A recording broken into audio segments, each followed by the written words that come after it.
ఆదివారం చాలా ఆశ్చర్యం వేస్తుంది. మీరు చూడండి, క్రైస్తవేతరులు ఏ ఒక్కరికైనా క్రైస్తవేతరులకు వారి గుడి కానీ గోపురాన్ని కానీ మసీదు కానీ ఎగురుకొట్టగలరు. ఒక్క క్రైస్తవుడు మాత్రమే ఈ బరితెగింపులోనికి వస్తున్నాడు. What a shame it is.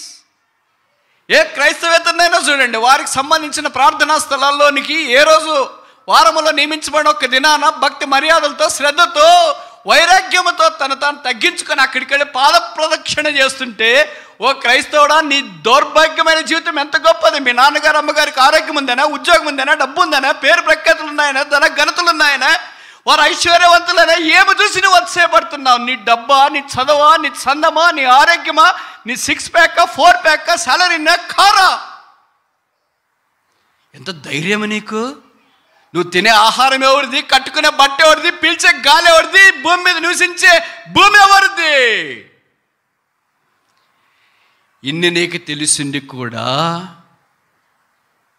ఆ ఉదయంలో ఎంత బాధ వేస్తుందంటే, ఇలాగ దిగి వచ్చిన తర్వాత ఎవరో బ్రదర్ సిస్టర్ కలుస్తారు, ఎల్డర్స్ సేవకులు, ఏంటక్క ప్రైజ్లాడు, ఆ ప్రైజ్లాడన్నా ప్రార్థన చేయండి మా కొరకు. ఏమంటే మావాడు మందిరికి రాలేదు. ఏం చదువుతున్నాడు? బీటెక్ ఏం చదువుతున్నాడు?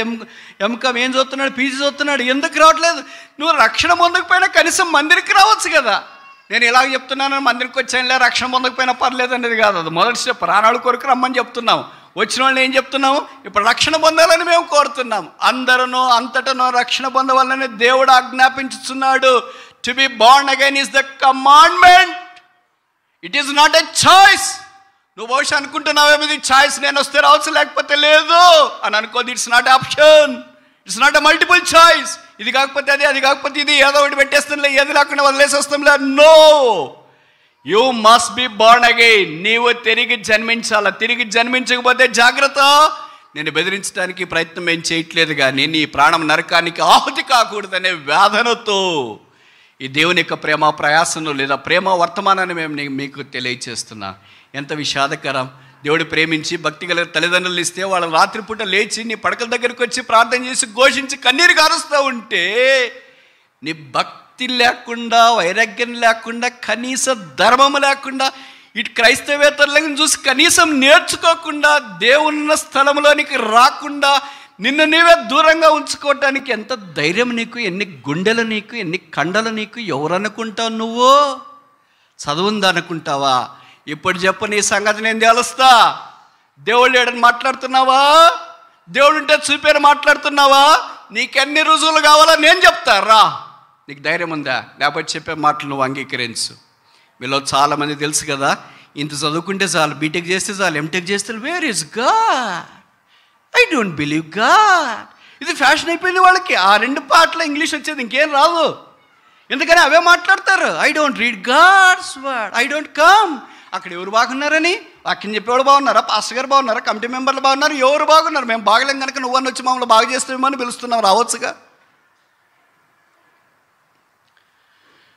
కొంతమంది చెప్తారు కదా, దేవుడు ఎక్కడున్నాడు చూయించని. నేను చాలా రుజువులు చెప్తా, దాంట్లో ఒక్కటి చెప్పడానికి నేను ప్రయత్నం చేస్తా, సరేనా? నువ్వు బహుశా ఆన్లైన్లో ఉండి వింటున్నావేమో జాగ్రత్త, బయట ఉండి వింటున్నావేమో జాగ్రత్త, నువ్వు ఎక్కడుండి వింటున్నావో జాగ్రత్త. నువ్వు రక్షణ లేకుండా ఈ స్థలంలోనికి వచ్చిన ఈ మాటలు విన్నా, రక్షణ లేకుండా నువ్వు తిరిగి ఎలాగొచ్చావో అలాగెళితే నీ ప్రాణానికి నీవే ఉత్తరవాది. ఖబర్దార్. పోలీస్ లాంగ్వేజ్ మాట్లాడుతున్నా.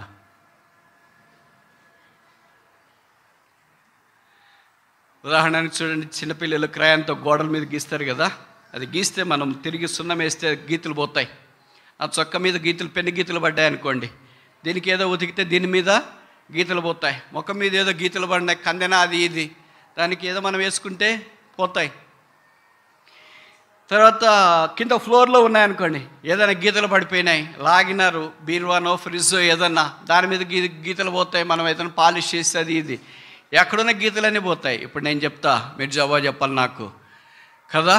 2 సంవత్సరాల కరోనా దినాల్లో కనీసం మీరు 3 సార్లు అయినా రోజుకి శానిటైజర్ మీ చేతులకు పూసుకున్నారు అంటే, కనీసం చెప్తున్నా నేను, కనీసం 3 సార్లు. ఉదయం టిఫిన్ తినక మునుపు, మధ్యాహ్నం భోజనం తినక మునుపు, రాత్రి భోజనం తినక, ఇంకెన్నోసార్లు 30 సార్లు కూడా పూసుకున్న వాళ్ళు ఉంటారు రోజుకి. రోజు సంగతి చెప్తున్నా. కనీసం 3 సార్లు, ఒక 5 సార్లు వేసుకోండి. 30 రోజులకి ఎన్నిసార్లు పూసింటారు? 150 సార్లు. 5 3 15, 5 సార్లు అనుకోండి రోజుకి. 30 రోజులకి అన్నీ 150. సంవత్సరానికి ఎన్నిసార్లు పూసింటారు? 12 × 150 చెప్పండి, ఒక 1500 సార్లు అనుకోండి. 2 ఏళ్ళకి ఎన్నిసార్లు పూసింటారు? 3000 సార్లు. ఇప్పుడు నేను చెప్తా, మీ చేతుల్లో బహుశా గోరింటాకు పెట్టుకున్నారు, తర్వాత మీ భాషలో చెప్పాలంటే నెయిల్ పెయింట్ కొట్టుకున్నారు. 3000 సార్లు దీనికి శానిటైజర్ పూస్తే ఉంటుందా ఊడుతుందా? మీ గోరంటాకు కానీ నెయిల్ పాలిష్ కానీ ఉంటుందా పోద్దా? ఇక్కడ గోడకు కూడా 3000 సార్లు కొడితే పెయింట్ ఉంటుందా పోద్దా? ఇక్కడ కూడా 3000 సార్లు కొడితే ఉంటుందా పోద్దా? పోద్ది కదా. ఇప్పుడు మీ చేతుల్లో గీతలు ఉన్నాయా? ఉన్నాయా లేదా? 3000 సార్లు మీరు ఈ గీతల మీద కొట్టి రుద్దినారు.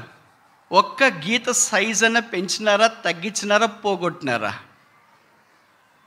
ఎవరు గీశారు ఈ గీతలు? పిల్లలా, సేవకులా, క్లాస్మేట్సా, ఫ్రెండ్సా, న్యాచురల్సా, క్లోలిక్సా? ఎవరు గీశారు ఈ గీతలు? చూట వేసుకునింది పోయింది, గోరంటాకు పెట్టిన గీతలు పోయినాయి, నెయిల్ పాయింట్ కొట్టిన గీతలు పోయినాయి. దేవుడు రాసిన గీతలు చేతుల్లోనే మిగిలిపోయాయి.